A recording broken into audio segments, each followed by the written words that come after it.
Welcome back. In this lesson, we're going to look at what a stream can do to the ground that it's flowing over. We can see that a flowing body of water, a stream or some kind of a river, can carry sediment. It can dislodge small particles or even larger particles depending upon how much water is flowing and the speed that it's flowing, and it can carry those sediments somewhere else. So it acts as an erosion agent to, in fact, flowing water is probably the primary agent of erosion that we have in the world.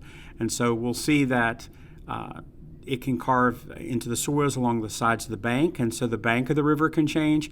It can carve down into the bottom of the river so that the channel can either be shallow or deep, and it can actually carve into solid rock. So let's look at some of these together. The first big idea that we're looking at is that flowing water can erode the ground. So the ground, of course, is made up of different sizes of particles. There's soils, there's different sizes of soils, there's smaller and larger rocks and even boulders, and flowing water can move all of these things. So as an erosion agent, water is serious, and much of the shape of our land is attributed to the flowing of water over it. So the soils that are on the bottom of the sediments that are deposited on the bottom of streams can be carried away by moving water, and also the sides of the channel can be moved away. So the banks can be undercut. The stuff on the bottom can be flowing depending on the speed of the water.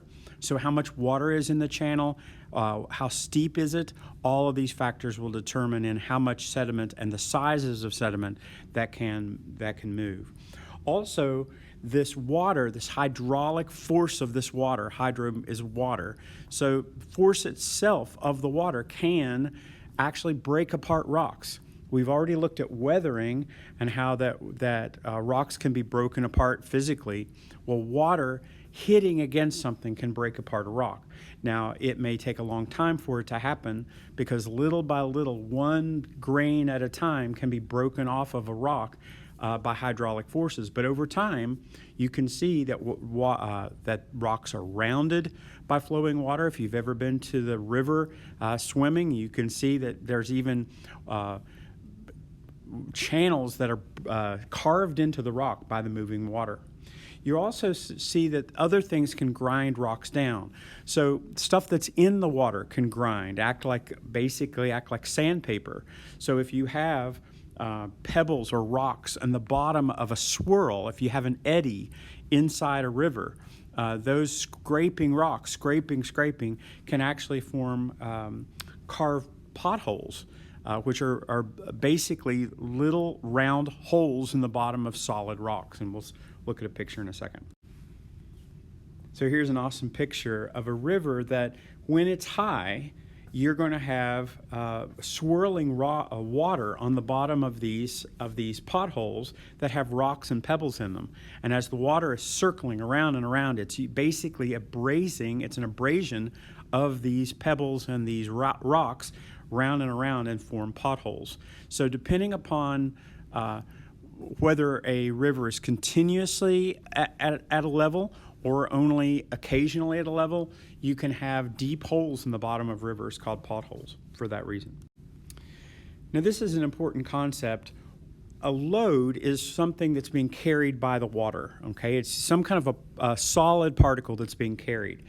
The dissolved load is anything that is not in particle form, but is actually dissolved into its ion. So if you remember chemical weathering, when say an acid or something like that will break apart a mineral into its ions, into positive and negative ions, and then dissolve, just like salt dissolves in water.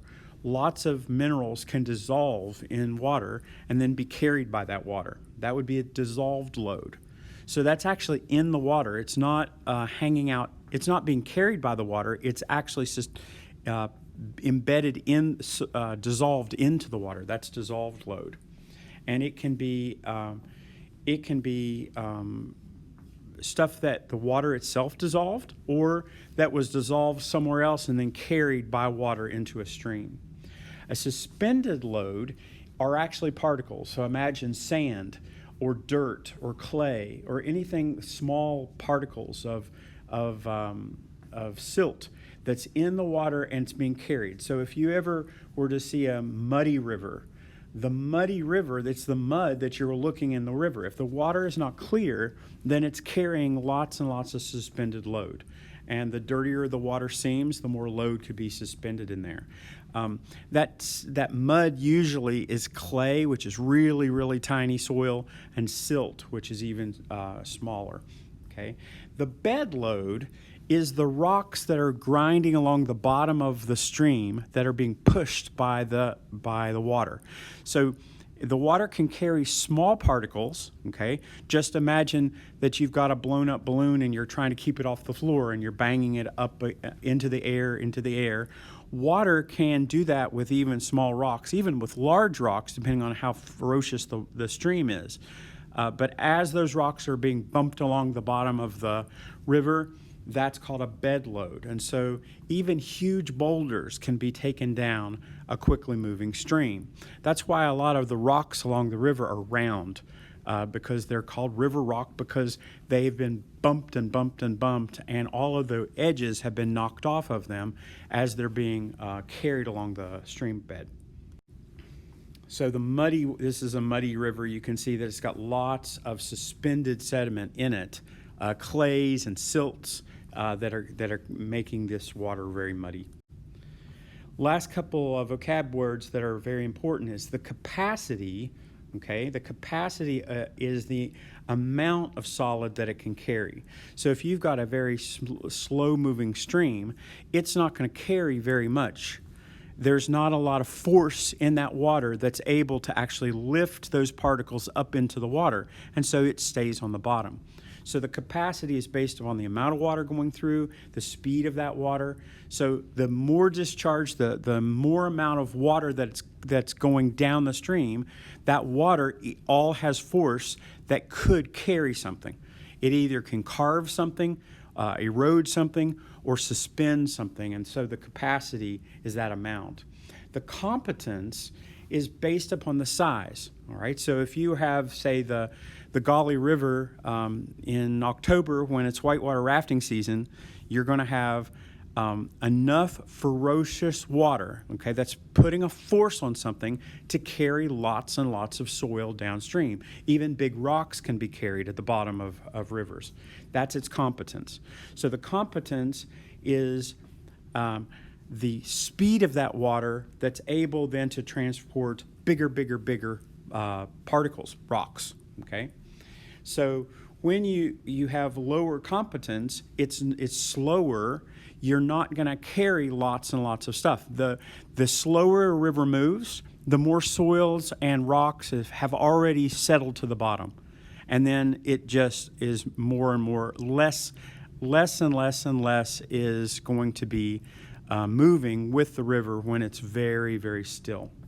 And then the alluvium is also a vocab word, is the amount, it's that stuff that's deposited.